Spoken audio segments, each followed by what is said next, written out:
Halo semuanya, selamat datang di podcast kami. Di episode kali ini kita akan ngobrol tentang etika media massa di era digital. Di zaman sekarang, informasi bisa menyebar dalam hitungan detik. Tapi, apakah semua informasi yang viral itu benar? Nah, hari ini kita bersama kawan-kawan kita. Boleh kenalan dulu nggak sih ya? Halo semuanya, aku Dani sebagai wartawan. Halo semuanya, saya Mesya sebagai mahasiswa. Halo semuanya, saya di sini Nisa sebagai masyarakat. Nah, sebelum mulai, aku mau kasih pertanyaan sederhana nih. Menurut kalian, ketika informasi bisa menyebar begitu cepat, apa yang paling penting? Cepat apa benar? Kalau menurut saya di sisi wartawan, benar itu lebih penting daripada cepatnya. Oke Dane. Sebagai wartawan, apa sih perubahan terbesar yang kamu lihat di era digital ini? Kalau menurut saya perubahan terbesar ada di kecepatannya. Dulu berita harus melewati proses yang cukup panjang sebelum dipublikasikan. Sekarang eh, informasi bisa langsung tersebar bahkan sebelum semuanya terverifikasi. Padahal tugas media bukan cuman menyampaikan informasi, tapi juga memastikan informasi itu benar adanya. Nah, menarik. Kalau dari sisi mahasiswa lain, bagaimana Maisha? Kalau menurut saya, sekarang semua orang bisa jadi penyebar informasi, bukan cuma media, tapi kita juga kadang tanpa kita sadar, kita langsung share sesuatu karena terlihat menarik atau bikin kaget. Jadi menurut saya, etika digital bukan cuma tanggung jawab media, tapi juga pengguna internet. Nah, benar juga. Nisa, sebagai masyarakat biasa yang sering menerima berita, bagaimana pendapat kamu? Oke, menurut saya kadang berita yang belum jelas bisa bikin orang panik atau salah paham. Apalagi kalau menyangkut kesehatan atau isu sosial. Sekarang Mm-mm. informasi salah menyebar dampaknya bisa menjadi panjang. Oh gitu. Jadi bisa disimpulkan bahwa semakin cepat informasi beredar, semakin besar juga tanggungan jawab semua pihak untuk berhati-hati ya. Hmm, dan boleh nggak sih aku nanya? Sering ada tuntutan untuk menjadi yang pertama, memberitakan suatu peristiwa. Gimana cara menyeimbangkan kecepatan dan akurasinya? Kalau menurut saya sederhana ya, cepat itu penting, tapi benar jauh lebih penting. Kalau informasinya belum lengkap, mending harus jujur jujur aja mengatakan bahwa informasi itu masih belum berkembang dan sedang dalam proses verifikasi.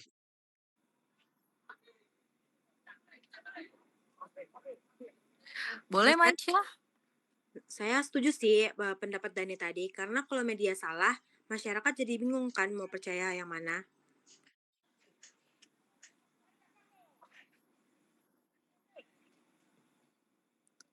Terus untuk Nisa bagaimana?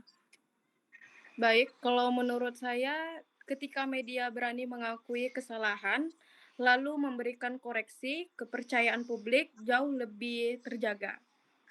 Oke, baik.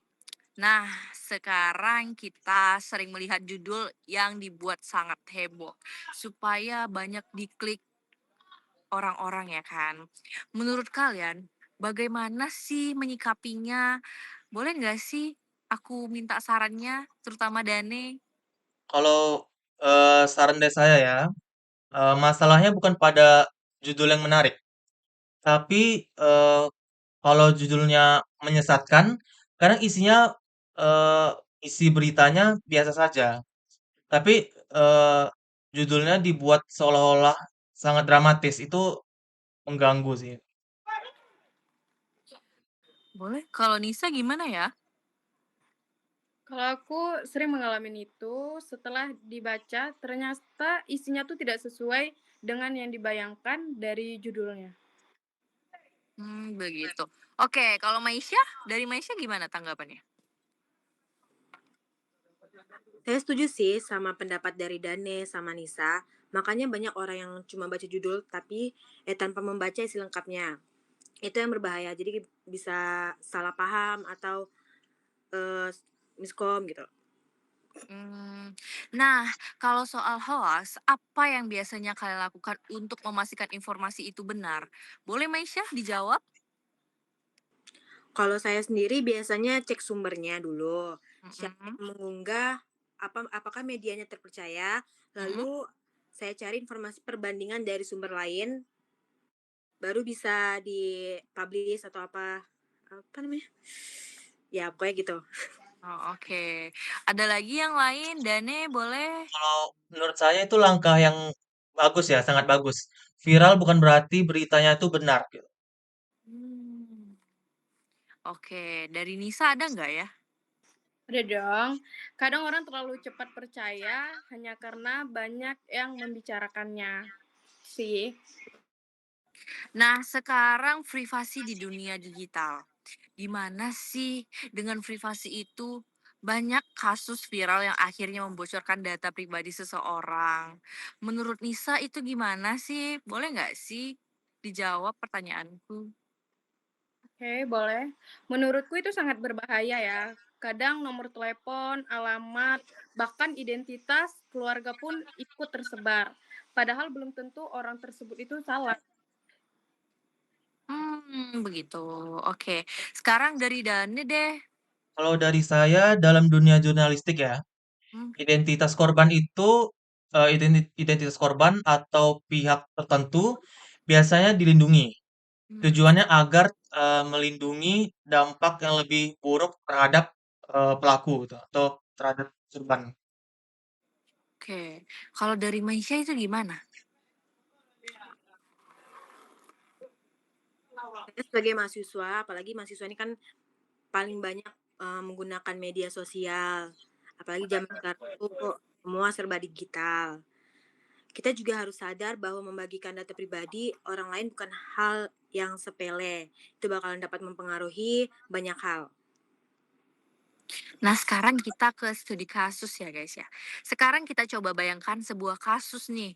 Ada video viral yang menuduh seseorang melakukan penipuan. Videonya sudah menyebar luas, tapi belum ada bukti yang jelas. Apa yang harus dilakukan? Boleh nggak sih jawab Dane? Itu gimana sih? Oke, baik. Sebagai wartawan, saya akan mencari sumber asli videonya terlebih dahulu, memeriksa faktanya, dan meminta keterangan dari pihak terkait sebelum membuat berita yang akan diupload ke media sosial. Nah, kalau dari Masya, gimana ini? Kalau dari saya sebagai pengguna internet, saya pasti akan saya pasti tidak akan langsung membagikannya. Saya akan menunggu informasi yang lebih jelas atau saya akan mencari tahu mana yang benar dan yang salah baru saya terima apa kasus-kasus yang benar atau yang salah. Oke, kalau dari Nisa nih gimana nih? Oke, kalau menurut aku juga pastinya akan lebih berhati-hati ya dalam berkomentar. Karena kalau ternyata tuduhan itu salah, nama baik seseorang itu bisa rusak. Gitu sih. Oke. Nah, dari kasus ini kita bisa melihat bahwa etika bukan hanya tentang benar atau salah ya guys, tapi juga tentang bagaimana kita memperlakukan informasi dan orang yang terlibat di dalamnya. Sekarang, apa yang bisa kita lakukan? Sebelum menutup podcast aku ingin minta satu pesan singkat dari masing-masing narasumber nih. Boleh dong, aku mintanya dari Dane. Boleh dong ya. Untuk Oke. di media, selalu utamakan verifikasi dan jangan takut melakukan konfirmasi jika ada kesalahan. Oke, kalau dari Masya gimana?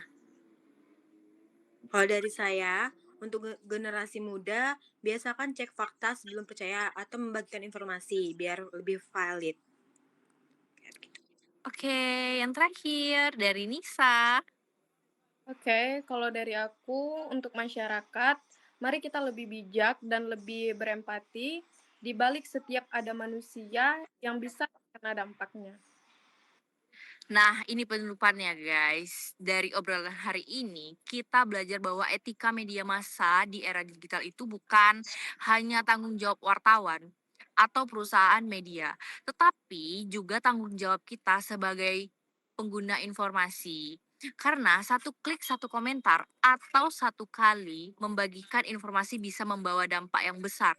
Oke, terima kasih sudah mendengarkan podcast kami. Sampai jumpa di episode berikutnya dan jangan lupa sering sebelum sharing ya.